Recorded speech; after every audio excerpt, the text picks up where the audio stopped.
Podcast, same thing.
Yeah, just heading into action, so we're excited about that. I'll talk about that in a second, but I know we got a lot of teams wrapping up, UMass wise, that are heading to a lot of MAC championships and stuff. So want to wish them the best of luck. Field hockey, men's and women's cross country, and then men's soccer's got a big game on Saturday. I was actually sitting with some of the assistants yesterday at our luncheon. So best of luck to all of them as they wrap it up and kind of their season comes to an end. Hopefully they can get what they want.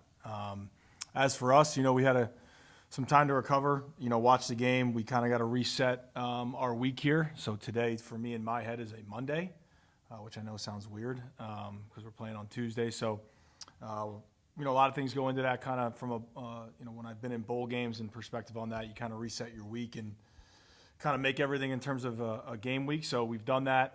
We haven't practiced at all this week. Really was not able to. So hopefully the last time they hit was Saturday. We'll go out and practice tomorrow for a normal Tuesday. So looking forward to that. We've done 2 lifts. We flushed our legs out a bunch with some workout stuff on Tuesday. But it's really been about the recovery and the rehab and trying to get some guys back. So we're excited about it. I mean, this is why we got into this league, this MACtion. Crazy stuff will happen, and hopefully we can be on the good side of it. But we're excited. We got a great opponent that's been playing really, really well that I have a lot of respect for. So looking forward to it. How have you adjusted your practice schedule? Are you going to practice at night now, or are you still going to practice in the daytime because you're playing at night? And will you practice over in the stadium when the weather's okay with the lights on? Yeah, so we're going to keep to our schedule because of the academic schedule. Right, so our guys take class primarily from anywhere from 11:30 on, so that we can go in the morning for normal like Saturday games. So we will start. So for this week, for instance, today is Monday in my head. Tomorrow's Tuesday, so they do have class Friday afternoon. Normally that's a travel day, so that's a little different. Then we'll go Saturday and Sunday to keep their body clock the same. We'll still go in the morning. The difference is, which is hopefully a help for us, they don't have class afterwards. So the training room, the treatment, and all those things that kind of, might get pushed back to later in the day, they can do right after. We'll travel on Monday. So our operation from Tuesday through Friday will be the same. Same time of day, normal operation. The biggest difference will be after the game. Normally what we do is we bring them in on Sunday. But because we're playing night games and we won't get back until 4 in the morning, they have to go to class the next day. So we're going to give them off the day after the game, and then we'll kind of recap the game as a staff, move on to our next opponent, start game planning, and then 2 days after the game, we'll bring them in the morning before their class for the game recap. What's really interesting is we go from a 10-day window right now. We will pick up an extra day next week. We go to 8 days because we play on a Tuesday, then we play on a Wednesday. The hard one's going to be Northern Illinois to Ohio. We lose a day, it's a 6-day. So it's very similar in the past. At my Big Ten stops, we played on Saturdays and then have to go play on Friday nights on the Fox game. So we'll use a similar thing there, and then we reset with Bowling Green for 7. So the structure will stay the same. We'll still be in the morning, and then we just got to work through it. We're going to be Tuesdays and Wednesdays are really Saturdays and Sundays will be the biggest adjustment to go through. With the long break in between games, how much self-scouting did you do, and what have you seen since then?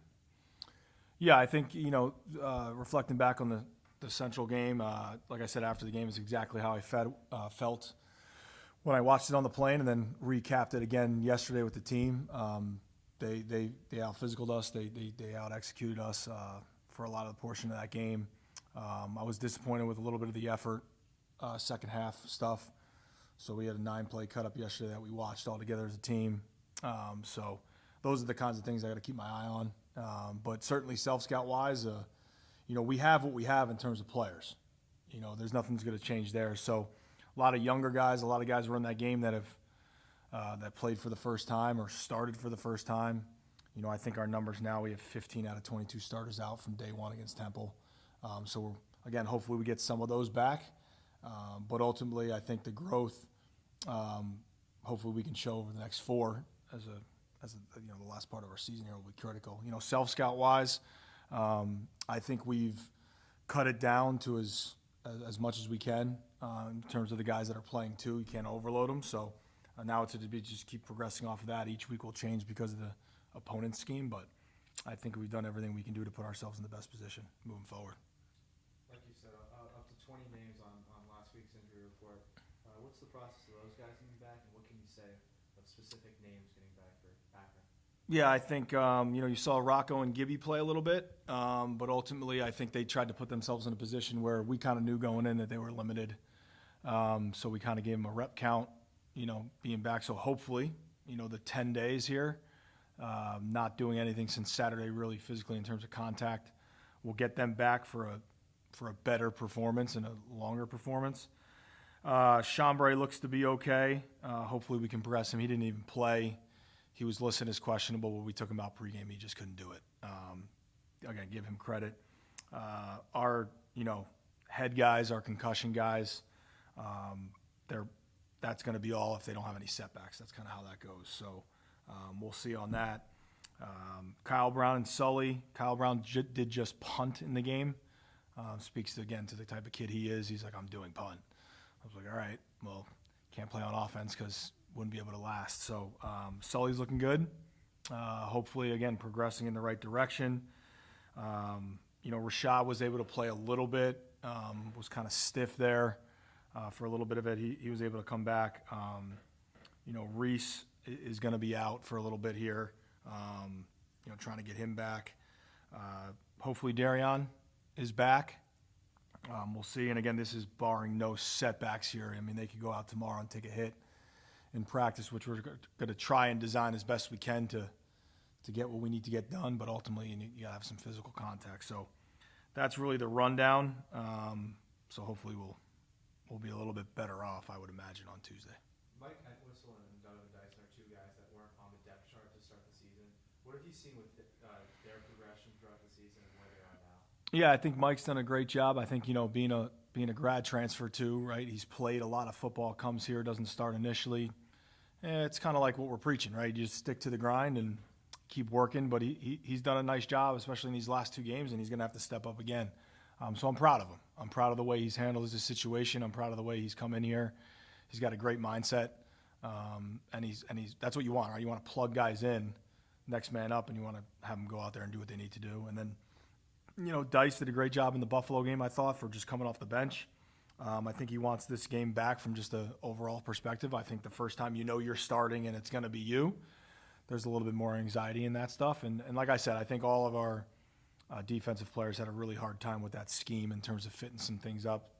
Anytime people bring three guys off the ball, there's a lot of ways they can go, a lot of things they can do. So, but he's going to have another opportunity hopefully here to go out and just keep growing. So happy with both of them. I'm sure they want some plays back like we all do, but just keep progressing them. Anything jump out to you on how Akron does things? Yeah, I'll start with Joe. I think Joe Moorhead over the last 10, 15 years is more than likely one of the top play callers in the country at every level. When he was at Fordham, I was at Maine. We never played each other, but Patriot League tape and CAA tape always crossed. He was at Penn State before I had gotten to Minnesota. Obviously what he did there, Mississippi State, and then we went against him last year at Rutgers. So I was probably more nervous for that game than a lot of them, just because you always know, he's going to get you. No matter what you do, he's going to have a play, a scheme. He's going to have a one-on-one. He's going to have a formation. He's going to have a motion. He's going to have something in there. I think he's great with the eye candy, which we struggle with. Right? Our eyes are not great at times in the secondary. So just a tremendous amount of respect. I remember saying to the defensive staff at Rutgers, we got to survive the openers. That 10, 15, 20 plays that he designs are going to be probably pretty on to be right. So you can't let those be explosives. You can't let those be touchdowns.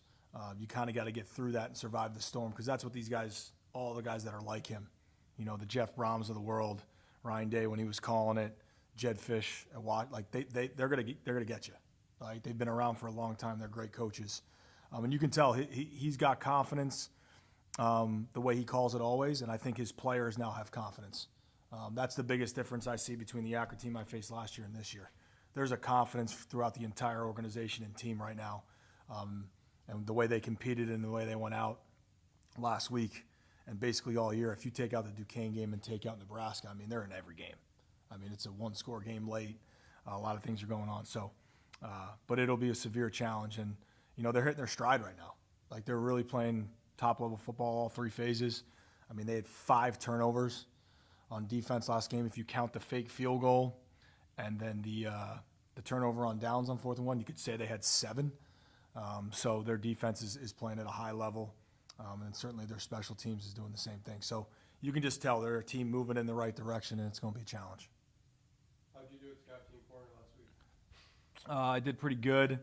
Stayed healthy, had to rotate. I punched the ball out on Tuesday. Brandon Hood's not going to be happy that I mentioned that, but I did. I didn't have any interceptions, but we're supposed to shadow on defense, so I wasn't able to go for the ball. But no, man, it's great. I thought it produced some energy. I mean, Coach Castellito took over for me at safety at some point because I was a little worn out. Hopefully we get some.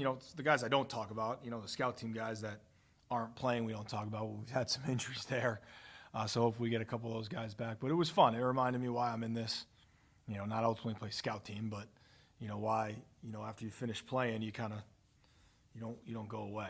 You want to be part of the game. So that was fun. So I'm sure I'll make an appearance here or there this week, but I was a little worn out. I remember doing the radio interview with Jay and Dan. I was a little out of breath.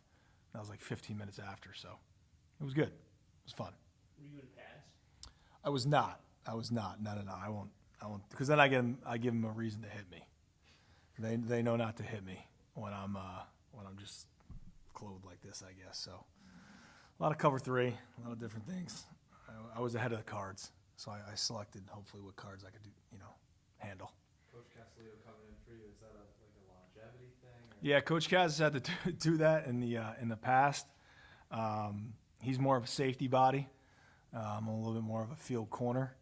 I don't like not mix it up too much. So, but that's him, right? That's like a lot of the guys that we have. There's been guys that have we bring. We bring Jerry down, who's a freshman D lineman for us. He played offensive tackle last week, and just loves the game. Like guys that do that. They're scout team guys going back and forth, and that's credit to our scout team guys and our walk-ons that are in that position that aren't in the 2 deep. They're sacrificing and they're doing everything they can do. They're going both ways.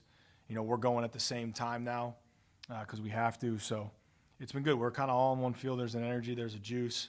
And it's been fun. So we'll see how much we have to fill in this week after I get the report tonight at 5. But if we have to, we'll be ready. We'll be ready to go.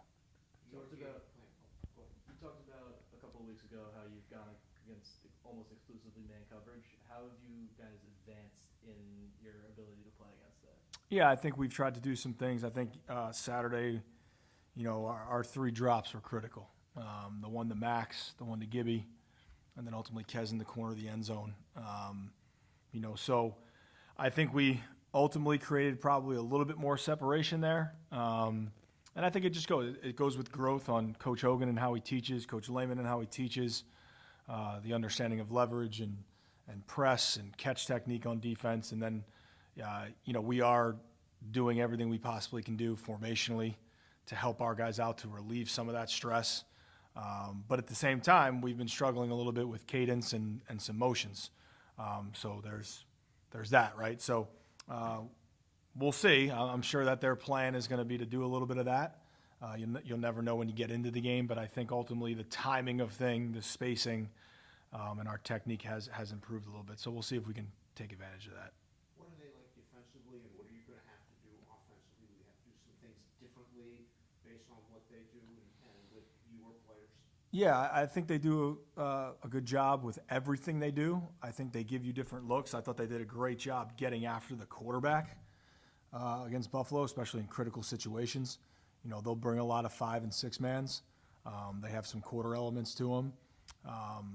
But I think in that game they did a great job, in critical situations, 3rd downs and some late in the game situations where they got after you. There was a 2-minute drill where I think they brought 6 on the last drive, and they challenge you. That's the biggest thing I think I noticed over the last couple. They're challenging. Their confidence has grown. So I think for us, It's putting our guys first in the best position. What is best, right, for AJ and his development, and what can we give him, and what can he operate with? And certainly, I think you guys have seen, I think AJ does a little bit better with some of our up-tempo stuff. He's done a good job in a couple of the 2 minutes we've had the last couple of weeks, just operating that. But then, like I said, those drops just are killer massively from how wide open we were, just to keep the momentum kind of going. And we got to hang in the game, obviously, longer to make sure our run game can stay effective, which I think has been a bright spot, especially Buffalo. Ultimately, Rocco had that 48-yard run to start the game. And then, you get down 21-7, and we don't want to abandon it, but at the same time, with what they did offensively, it limits your possessions. It's like facing almost like a triple option operation. So I think that goes a little bit into it. So I think offensively, it's just keep putting our guys in position to be successful. And at the same time, we do need to have checks. We do need to do those things. And I think our offensive staff obviously is working very hard to get it to that medium, right? That meeting point that it can be the best of both worlds. Obviously, Rocco, like you said, with that 48-yard touchdown, how important is he to finally getting that first win? Yeah, I can't speak. I think I've spoken very highly of him. Just the way he operates, the way he was raised. He just wants to do whatever he can do for the team. So getting someone like him back, I think it helps the running back room. I think it helps the team, the offense, just his energy, his positivity.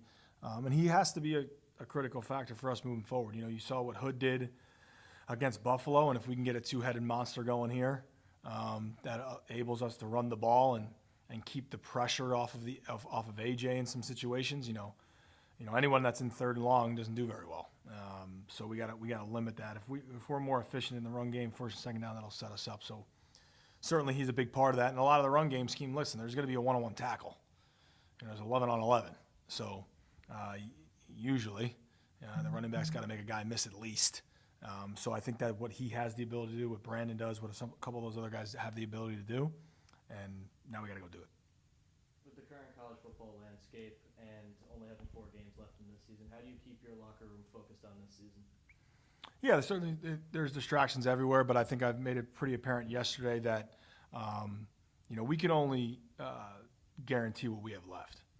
Whatever happens after Bowling Green is really up to none of us. So we have to take advantage of the opportunity and the guarantee that we have, which is right now all we're focused on is Akron and putting our foot together for that.